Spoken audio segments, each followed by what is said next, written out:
तो चलिए स्टार्ट करते हैं क्लास 10th के 5th चैप्टर के मोस्ट क्वेश्चंस जो आपके बोर्ड पेपर में आएंगे। हम यहाँ पर टॉप 10 क्वेश्चंस बताने जा रहे हैं जो आपको बोर्ड पेपर में बिल्कुल दिखने वाले हैं, इसलिए रेडी हो जाइए। चलो देखते हैं पहला क्वेश्चन। हमें दिया है AP बराबर 3, 1, -1, -3 और डॉट डॉट इसी प्रकार आगे तक। हमें बताना है कि इसका सारवंतर क्या है और प्रथम पद क्या है। देखिए हम आपको बता देते हैं। प्रथम पद होता है AP का सबसे पहला वाला पद, अर्थात सबसे पहले जो पद लिखा होता है उसे हम कहते हैं प्रथम पद। इसे हम दर्शाते हैं A1 से, ठीक। उसके बाद में हमसे कहा गया है सारवंतर बताइए, सारवंतर बताइए। सारवंतर को हम D से प्रदर्शित करते हैं। सारवंतर होता है जो पद लिखा होता है उसे अपने पिछले पद से घटा दीजिए, अर्थात पद को अपने पिछले वाले पद से घटाने पर जो हमें प्राप्त होता है उसे हम कहते हैं सारवंतर। ये AP में कभी भी नहीं बदलता। कहने का मतलब है कि हम दूसरे पद में से अगर पहला पद घटाएं तो हमें जो भी प्राप्त होगा वो हमारा सारवंतर होगा। अर्थात 1 में से 3 घटाएं तो हमें प्राप्त होगा -2। ये हमारा क्या है? सारवंतर। इसे हम और प्रकार से समझें। अगर हम लिखेंगे A3 - A2, अर्थात तीसरे पद में से पहला पद घटाएं तो -1 और -1 अर्थात -2। और समझिए इसे, हमने लिखा A4 - A3, अर्थात -3 में से -1 घटाया, -3 -1 -3 +1 तो भी घटकर -2 आया। हमें प्राप्त हो गया कि ये -2, ये -2 और ये -2 सब क्या है? आपस में बराबर है। तो हम कह सकते हैं कि सारवंतर हमेशा समान रहता है। ये OT में भी आता है, इसलिए इस बात को आप ध्यान रखें कि सारवंतर इसका कभी भी नहीं बदलता। मेन क्वेश्चन है हमारा यहाँ तक, उसका सॉल्यूशन है ये, सिर्फ वो मैंने आपको और समझा दिया था। चलिए बढ़ते हैं नेक्स्ट क्वेश्चन की तरफ। लिखा है AP -5, -1, 3 और 7। इसमें प्रथम पद और सारवंतर बताना है। प्रथम पद अर्थात A1 का मान, सारवंतर अर्थात D का मान। तो हमने कहा प्रथम पद वही होता है सबसे पहले लिखा होता है। सारवंतर यानी दूसरे पद में से पहला पद घटा दीजिए, यानी A2 में से A1 घटा देना है। A2 माने -1 में से हमने प्रथम पद यानी -5 घटा दिया, -1 +5 घटने पर हमें प्राप्त हो गया +4। ठीक है, you understand this question well. Now we will read the second question. लिखा है AP 4, 10, 16, 22 के अगले दो पद लिखिए। ये क्वेश्चन 2024 में आया था, ठीक है। मैं आपको बताता जाऊंगा कौन से क्वेश्चन किस टाइम में आए थे। चलिए इसे कैसे हल करेंगे। हमने लिखा हल। एक आप लोगों ने पढ़ा होगा AP का मानक रूप, AP का मानक रूप नहीं पढ़ा है तो यहाँ पर पढ़ लीजिए। मानक रूप होता है प्रथम पद, द्वितीय पद अर्थात A + D, तृतीय पद अर्थात A + 2D और plus dot dot dot dot A + n-1 × D। ये होता है AP का मानक रूप। समझेंगे कैसे। प्रथम पद अर्थात A, द्वितीय पद में 1D जोड़ दिया, तृतीय पद में 2D जोड़ दिया, nवें पद में n-1D हमने जोड़ दिया, ठीक है। चलिए यहाँ पर हमें निकालना है अगले दो पद। तो हमें दिया है ये, तो हम क्या करेंगे, हमसे पूछा है पांचवा पद निकालने को। A5 का सूत्र होगा A + 4D। A का मान तो 4 में मिल जाएगा, D का मान हमें निकालना है तो हम सूत्र से पहले मान निकालेंगे। इसलिए देखते हैं A1 का मान 4, सबसे पहला पद 4, D का मान होता है A2 - A, रखा सूत्र में 10 - 4, प्राप्त हो गया हमें 6, ठीक। उसके बाद में अगले दो पद पूछा है हमसे, तो 4 पद हमें दिए हैं, पांचवा पद निकालना है अर्थात A5 का मान निकालना है। तो A5 का होता है, A5 बराबर A + 4D। A का मान 4 + 4 गुणा D का मान 6, 6 × 4 = 24 + 4 = 28। आंसर। उसके बाद में नेक्स्ट A5 का मान, सॉरी A6 का मान, A6 का होगा A+5D। ए का मान है 4+5 इंटू डी का मान है 6, 6 5 30+4 equal to 34। This is your final answer. चलिए इसके बाद नेक्स्ट क्वेश्चन की ओर बढ़ते हैं हम। चौथा क्वेश्चन दिया है AP दी है हमें 2 7 12 ... का 10वां पद ज्ञात कीजिए। हमें इसका क्या करना है, 10वां पद। ये क्वेश्चन आया था 2023 में और 25 में भी आया है, बहुत अच्छे समझेंगे इसे। हल 10वां पद पूछ रहा है तो हमें निकालना होगा A10 बराबर A+9D। इसके लिए हमें जरूरी है A का मान और D का मान। A अर्थात प्रथम पद लिख देंगे हम। प्रथम पद A बराबर 2, सारवंतर D बराबर 7 - 2 इक्वल टू 5। ठीक है, निकाल लेना।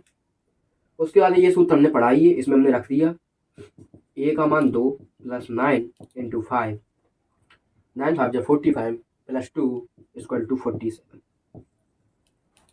बहुत आसान है। हम लिखेंगे अतः 10वां पद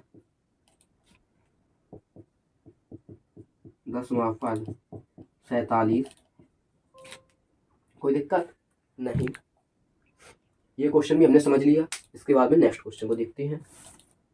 क्वेश्चन दिया है AP 3, 8, 13, 18 का कौन सा पद 78 है। ये आया था 2022 में। चलिए देखते हैं। हम लिखेंगे हल। प्रथम पद A बराबर 3, सारवंतर D बराबर 8 - 3 इक्वल टू 5। कौन सा पद 78 है। यहाँ पर आपने एक सूत्र पढ़ा होगा AN बराबर A + n - 1 इंटू D।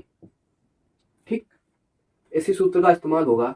उनने पूछा कौन सा पद 78 है, अर्थात AN का मान उन्होंने दिया है 78, N का मान हमें निकालना है। AN अर्थात अंतिम पद और N वाले पदों की संख्या यहाँ लिखते हैं। जहाँ AN बराबर अंतिम पद और N बराबर पदों की संख्या, तो N का मान हमें निकालना है।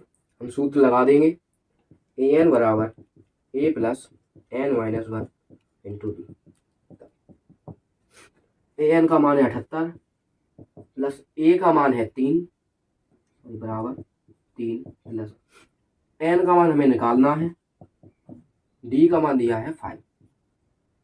ठीक है, हमने किया है 78 - 3, इस 3 को इस तरफ ले आए, बराबर n - 1 इंटू 5। 78 में से 3 कम हो गए, बचे 75 इक्वल टू n - 1 इंटू 5। 5 का लगा देंगे हम भाग, तो n - 1 बराबर 75/5। हमें प्राप्त हो गया n - 1 बराबर 75 में हम 5 का भाग देंगे तो 5 बन जा 5, बचे कितने 2 हो गया 25, 5 5 25। -1 को उस तरफ भेजा तो n इक्वल टू 16। अतः AP का 16वां पद 78 है। ठीक है, बस ये सूत्र हमें याद रखना है, बाकी हम कर सकते हैं। बस ये सूत्र याद होना जरूरी है। चलिए, हमसे कहा गया है AP के तीसरे और 9वें पद 4 और -8 है, तो इसका कौन सा पद शून्य होगा। 2022 में आया था, समझेंगे इसे बहुत अच्छे से। तीसरा पद हमें दिया है 4 और 9वां पद हमें दिया है -8। ठीक है, तीसरे पद को हम लिख सकते हैं A + 2D इक्वल टू 4 और 9वें पद को हम लिख सकते हैं A + 8D इक्वल टू -8। ठीक है, चलिए, अगर आप यहाँ देख रहे होंगे तो हमें कुछ दो समीकरण से बनते हुए दिखाई दे रहे हैं, जिसे हम विलोपन विधि की सहायता से हल कर लेंगे। आप चाहें तो प्रतिस्थापन विधि भी लगा सकते हैं, तीसरे अध्याय में आप पढ़ चुके हैं। मैं लगाऊंगा विलोपन विधि। घटाने पर माइनस माइनस तो माइनस माइनस ए से ए कट गया, 2d में से -8d घट गए तो माइनस के 6d इक्वल टू 8 + 4 हो गए 12। 6 से हमने 12 को काट दिया, देन d का आंसर हमें मिला -2। ये d का मान हम समीकरण 1 में रखेंगे और a का मान प्राप्त करेंगे। d का मान समीकरण 1 में रखने पर जब रखा तो a + 2 × -2 इक्वल टू 4, देन a -2 × 4 इक्वल टू 4। a का आंसर मिल गया 4 + 4 8।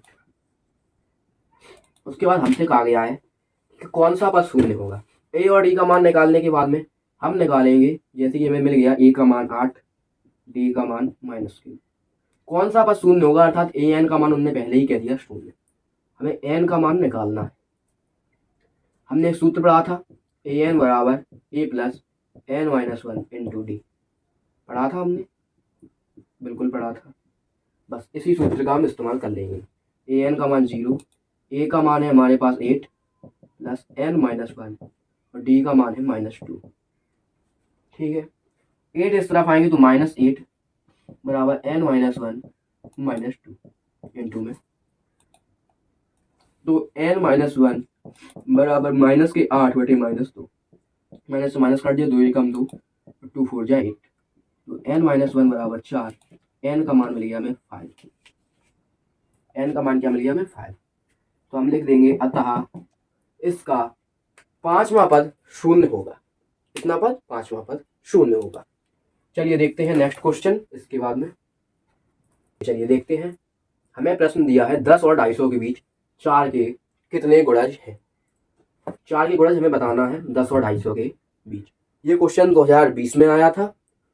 आप चिंता मत कीजिए, मैं 2020 से लेकर 2025 तक के सारे पेपर्स आपको सॉल्व कराऊंगा इसी चैनल पर। 4 10 और 250, ओके ठीक है।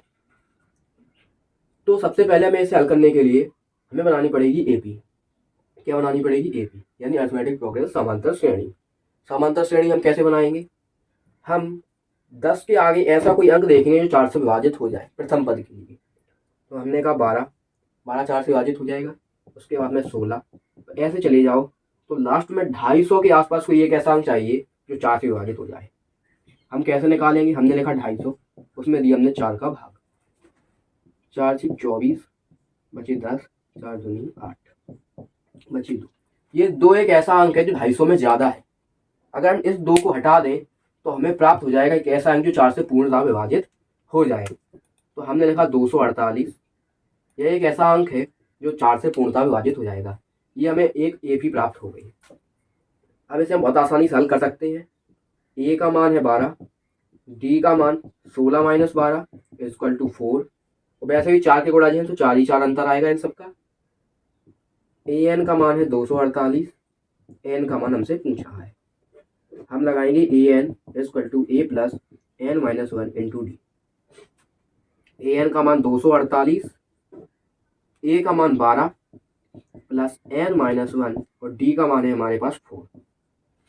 ठीक है, 12 को इस तरफ बुला लिया हमने, तो 248 - 12 इक्वल टू n - 1 × 4।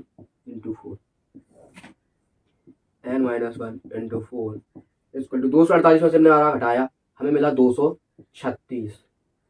4 का लगाएंगे हम भाग, n - 1 इक्वल टू 236 बटे 4। 4 एकम 4, 4 पंचे 20, 3 36, 4 एम 36, n - 1 बराबर 59, तो n बराबर 60। अतः 10 और 250 के बीच 4 के 60 गुणज है।